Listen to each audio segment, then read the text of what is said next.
We had a great meeting. There's great unity. Whether it's one bill or two bill, it's going to get done one way or the other. I think there's a lot of talk about two, and there's a lot of talk about one, but it doesn't matter. The end result is the same. That's President-elect Trump discussing reconciliation strategies after meeting with Senate Republicans on Capitol Hill yesterday. Sources told Fox that Senate Majority Leader John Thune told Trump that the Senate will start with a one-bill approach. However, they are prepared to split that bill into two parts should things get bogged down and they don't envision getting the votes for that one bill. House Speaker Mike Johnson told me he wants to have one bill containing tax cuts, border funding, energy, and raising the debt ceiling. He wants to have that on Trump's desk by April, the latest Memorial Day, he's told me. Joining me now is Tennessee Senator Marsha Blackburn. She's the member of the Senate Judiciary, Commerce, Small Business, Joint Economic Help, Finance, and Veterans Affairs Committees. Senator, good to see you. Thank you so much for being here. You were in that meeting yesterday with President Trump. Can you tell us what struck you? How did it go? There was so much optimism in that room. President Trump is focused. He is determined. He's committed. He is, and you know what? He showed a little humor with us, too. It was a great meeting. He was very generous with his time. And Maria, he wants to go big. He said we should do all of the above, basically. Doesn't matter if it's one bill, two bills, 10 bills. We've got 2 bites at reconciliation. There is so much we can push forward there. We are going to begin that process. Indeed, as you know, the Senate Republicans have been working on reconciliation tax policy since last September. And we are ready to move forward. We know how we want to proceed. We're looking forward to working with the House. The point is the American people are impatient for change.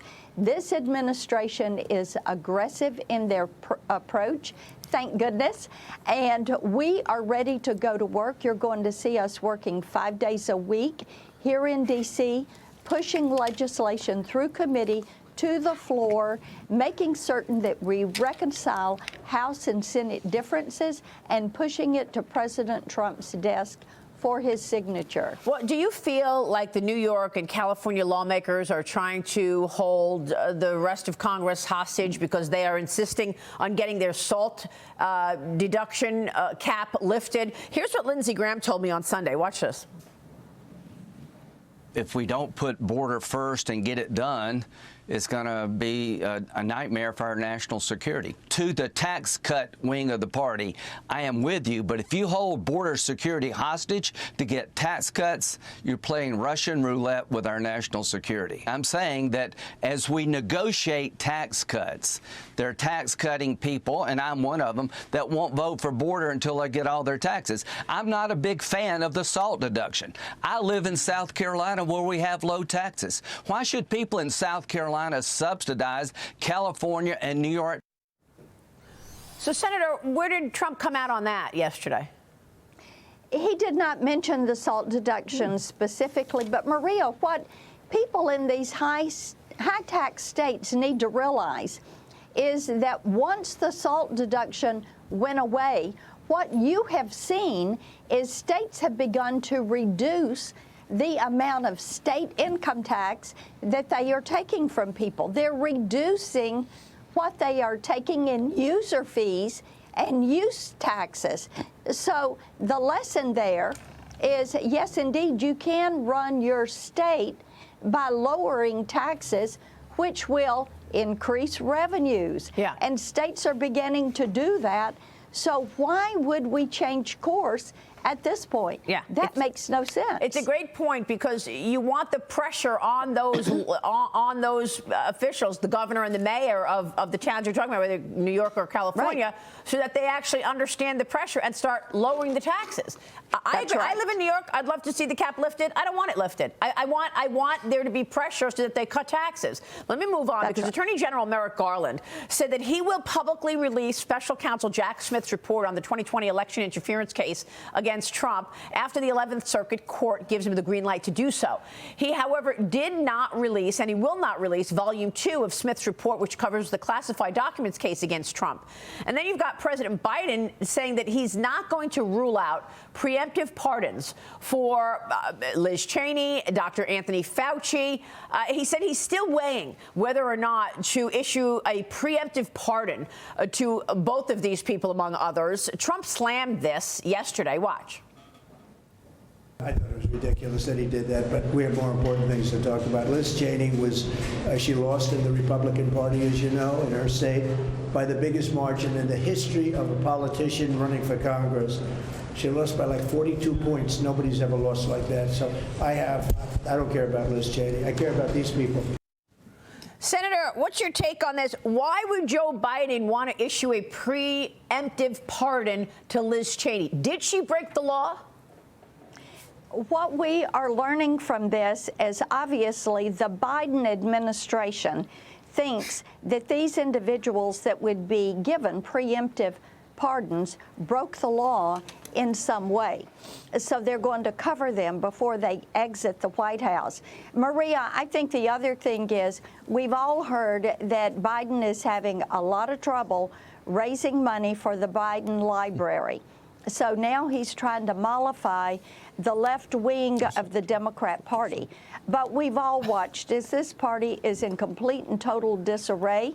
And what we've all seen is that they have learned absolutely nothing from the November election, and people in this country are tired of two tiers of justice, and they're looking at these preemptive pardons and saying, well, I guess our instincts and our suppositions were correct. These people were breaking the law and going after Donald J. Trump. Unbelievable. The Biden Library, I didn't realize that was a factor. What about China? I mean, didn't China fund his other institution at Penn?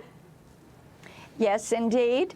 And we all know that the assumption has been that Joe Biden was compromised in some way, shape, or form by Biden Incorporated and the relationships that they had there. Yeah. And Maria, this is all, you know, people look at the pictures that have come out of Biden and his son, and they're saying, hey, wait a minute, you denied every bit of this. Right. You lied to us about this, and now we see the proof that is coming out after the fact. And again, the American people are saying, well, I guess we were pretty smart. We were right about this. We figured it out. We knew you were lying to us.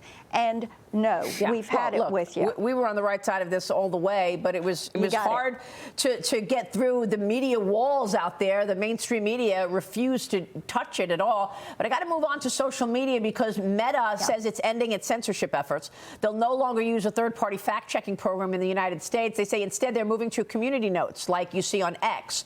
Your thoughts on this? You've worked so hard on social media with regard to its impact on children and of course, big impact on all of us with this censorship that's been going on. Yes, indeed. And, you know, on the censorship issue, I want to say to Mark Zuckerberg, if he has chomped on the red pill, then by all means, call my office today. And let's look at the issue of censorship. Let's look at the issue of protecting children online. But again, if he's chomping on that red pill, if he has been converted, if he wants to talk about how we protect people in the virtual space and give them the ability to protect their virtual you, then give me a call. I'd love to have a conversation. All right, Senator, we'll leave it there. Great to see you this morning. Thanks very much. You got it. All right, Marsha Blackburn joining us. Stay with us. We'll be right back.